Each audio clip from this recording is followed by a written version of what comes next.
Miss, pwede ba kung sino ka man, ayoko ng gulo. Ayoko rin naman ng gulo. Gusto ko lang uminom. Miss, lasing lang ako last time. May asawa ko, mahal ko yung pamilya ko. Gusto ko lang uminom. Actually, hindi ko naman gustong sirain ang pamilya. It's the other way around. Hindi mo ba gustong malaman kung nasan ang anak mong si Sarah?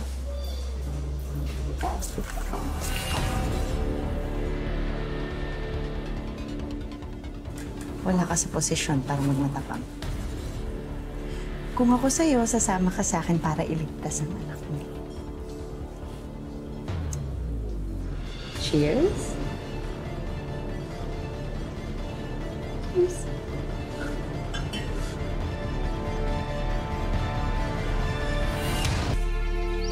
Sarah! Sarah, anak! Hayop ka. Sino ka ba talaga? Bakit mo ginugulo yung buhay ko? Gusto mo ako makilala?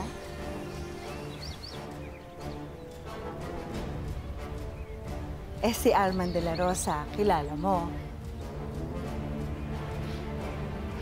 Oh, ang bilis mo naman magka-amnesia. Hindi mo natatandaan na pinatay mo siya? Hindi ko siya pinatay. Aksidente yung nangyari. Aksidente? Aksidente, matumba ka ng ganito. Pero yung pagkamatay ng asawa ko, hindi aksidente yon. Sinadya mo yon! Asawa mo si Arman? Oo!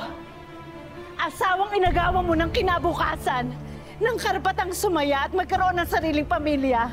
Hindi ka pa ba naging masaya na nakawan mo siya ng pera? Kailangan mo pa siya patayin! Sige, patayin mo na rin ako! Iputok mo!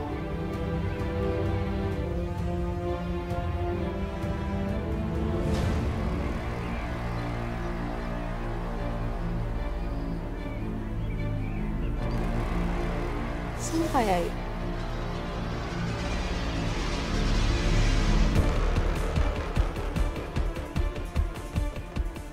Oh, no.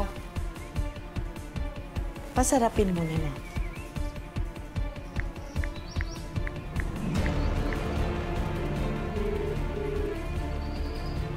Hello, Jacob. Susunod mo. Sige. Tuluyan mo na yung babaeng yan. Huwag! Parang awa mo na. Huwag mong itama yung anak ko dito. Huwag mong itama si Sarah. Parang awa mo na. Bakit mo pinatay ang asawa ko?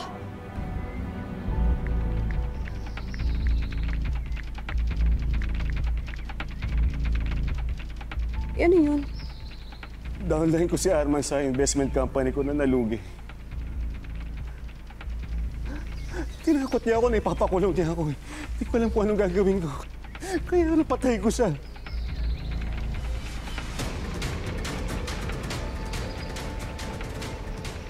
Dad? Anak? Nakapatay ka? I can't believe it. Sarah, anak. I hate you. You murderer. You murderer! Anak! Anak!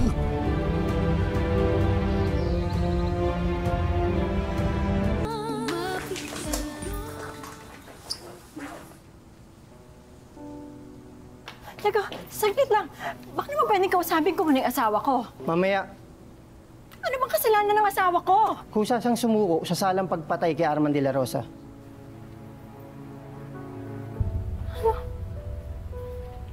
Ano na to?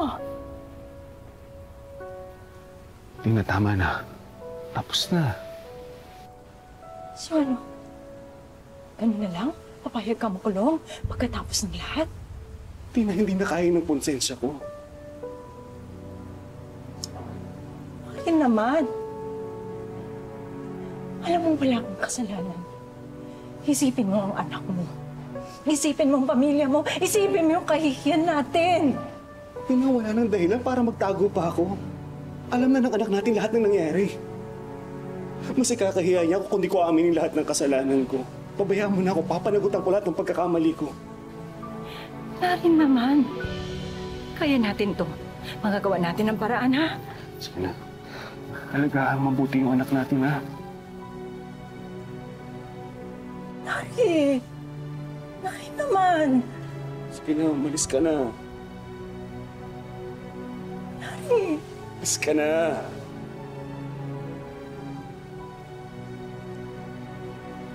Alis na sabi.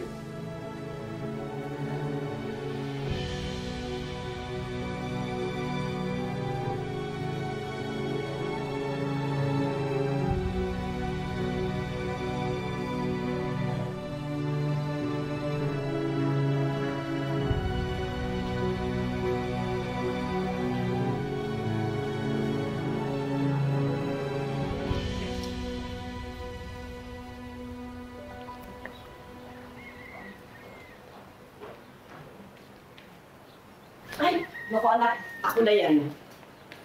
Ako na yan. Sige na, magpahinga ka na doon. Ako na po. Naku, sige na, magpahinga ka na. Kanin.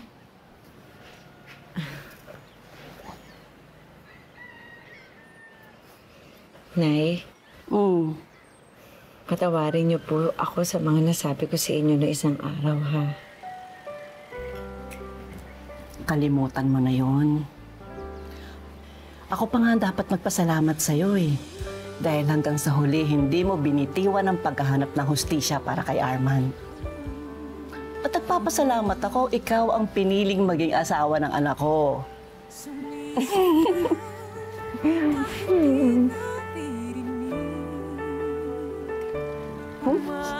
Amin mo ba yun? Ako, yung niluluto ko nga pala. Diyos ko, nakakalimutan ako pag tumatanda ka. Nakakalimutan ako ang niluluto.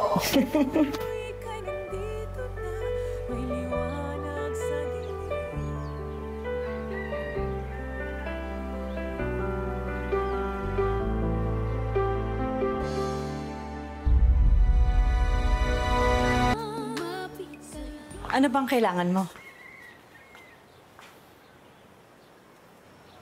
Martha, nakikiusap ako. Maawa ka naman sa asawa ko. Alang-alang na lang sa amin mag-ina. Ayaw ko masino yung pamilya namin. At ako, wala akong pamilyang nawasak. Naawa ba ang asawa mo na pinatay niya si Arman? Hindi niya sinasadya yun. Aksidente lang ang lahat ng nangyari. Magnanakaw ang asawa mo. Magnanakaw siya ng pera, magnanakaw siya ng buhay. Ngayon, mabulok siya sa kulungan. Pati Martha, parang aabot na nang makaawa ako sa iyo. Ang mo gawin sa amin to, gagawin ko ang lahat. Lahat gagawin ko. Amawa ka sa amin, patawarin mo na kami ng asawa ko. Amawa ka sa amin. Martha, amawa ka sa amin. Naiintindihan ko naman ang nararamdaman mo eh. Kahit ako, yan din ang gagawin ko para sa asawa ko. Pero ang hindi mo naiintindihan, ang nararamdaman ng pinatay ng asawa mo ang asawa ko. Martha, please. Please naman, nakikiusap ako. Parang awa mo na huwag mong gawin to. Please. Umami na ang asawa mo. Tanggapin mo na lang katotohanan na nagkasala siya. At dapat niyang pagbayaran yun. Mamakaawa ako sa'yo. Martha, nagmamakaawa ako sa'yo. Martha. Please, Martha!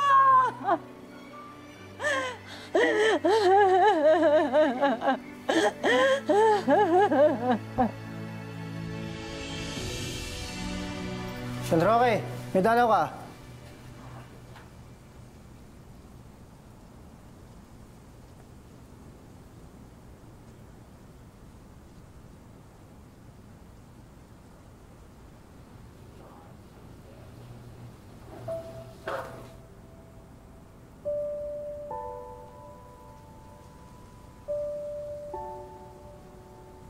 Sana mapatawad mo na ako sa nagawa ko kay Arman.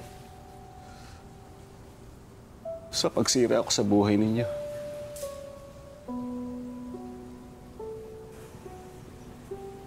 Aaminin ko.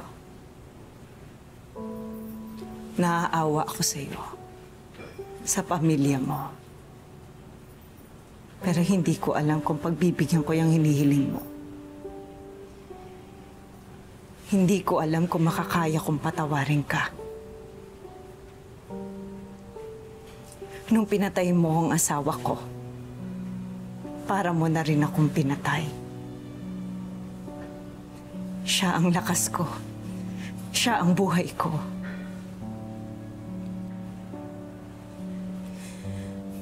Pero sa ikatatahimik ng kaluluwa niya, pipilitin kong patawarin ka. Kahit unti-unti. Kahit dahan-dahan.